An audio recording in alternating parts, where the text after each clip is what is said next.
Vous dites que vous priez, que vous méditez, mais que vous n'avez pas de résultat. Voici un moyen très simple, mais très efficace, pour vous lier au Seigneur. Au moment où vous voulez prier, vous créez une image, celle d'une multitude d'esprits dispersés dans le monde entier, mais qui, là où ils se trouvent, sont en train de se concentrer sur le Créateur. Par la pensée, vous vous joignez à ces êtres pour prier avec eux. Ainsi, votre voix n'est plus isolée dans le désert de la vie. Et vous sollicitez le ciel, ensemble avec des milliers d'êtres lumineux. Une telle prière est toujours entendue. À cause de la collectivité. Et vous en bénéficiez également. C'est parce que vous agissez seul que votre pensée n'atteint pas son but et qu'elle vous revient. Le secret, c'est de se lier à tous ceux qui prient, car il y a à tout moment, quelque part dans le monde, des êtres en prière.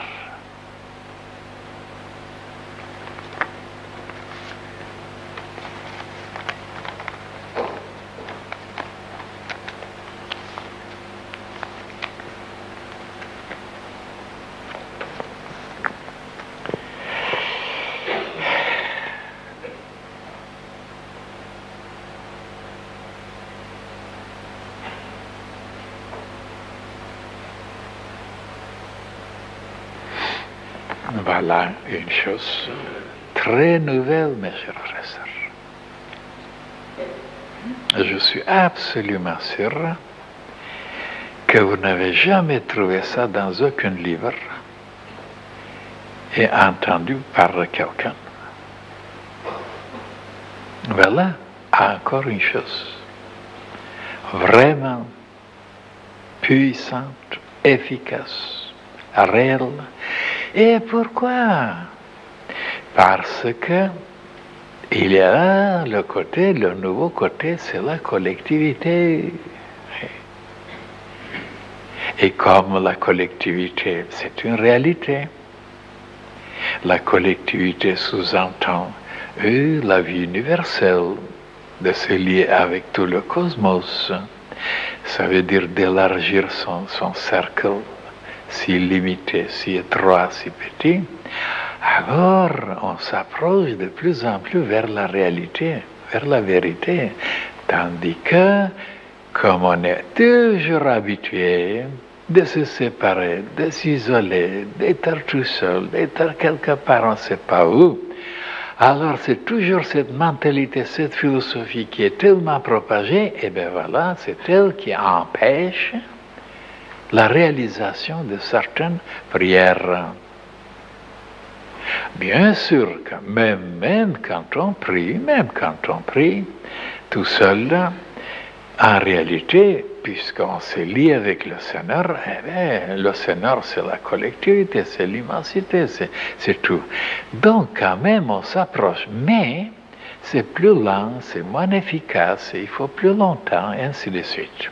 Tandis que cette méthode, si on l'emploie, si on l'applique, elle s'approche beaucoup plus rapidement vers ce qui est réel, ça veut dire l'immensité, la collectivité, la grandeur, le cosmos, le Seigneur, le tout. Voilà, si maintenant je dois analyser encore, parce qu'il y a certains qui peuvent se dire, mais pourquoi tellement aller prier maintenant, se lier avec le Seigneur, quand on peut s'occuper, on peut vivre, on peut manger, boire, ainsi de suite, sans prier le Seigneur. D'ailleurs, je vous ai fait déjà des conférences là-dessus. J'ai analysé très bien cette mentalité, parce que ces gens-là s'arrêtent, bien sûr, sur le côté tout à fait biologique, tout à fait trop bas, animal. Ben, bien sûr, même le ciel a permis, même aux animaux qui ne savent pas prier, de vivre, de manger. Mais de savoir prier, de savoir demander, se lier, méditer, contempler, ah, ça c'est un processus très supérieur de la vitalité seulement de l'animalité ou du côté biologique, du côté végétatif.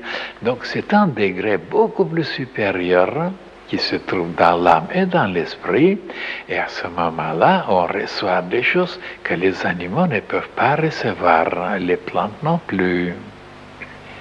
Et c'est ça que les humains n'ont pas compris. Alors si on veut rester bien sûr dans le côté animal, on peut manger, on peut faire l'amour, on peut se battre, on peut travailler, gagner de l'argent. Bien sûr, c'est vrai, c'est possible. Mais ils n'auront pas d'autres qualités, d'autres joies, d'autres bonheurs, d'autres découvertes, d'autres et des choses, mais d'une telle valeur, et ils seront privés. Pourquoi? Parce que c'est normal. Ils ne pensent pas, ils ne s'occupent pas, ils ne déclenchent pas, ils ne développent pas certains chakras, certaines cellules, certaines puissances. C'est normal et c'est pourquoi ils restent trop bas dans le domaine des animaux, des gens ordinaires. Tandis que, à ceux qui savent maintenant à quoi ça sert, et de prier, de se lier avec le Seigneur. Ils savent, c'est clair, parce que, étant donné que le Seigneur, c'est l'être le plus parfait, le plus complet, le plus intelligent, le plus puissant, omniscient, et alors c'est lui qui possède tout.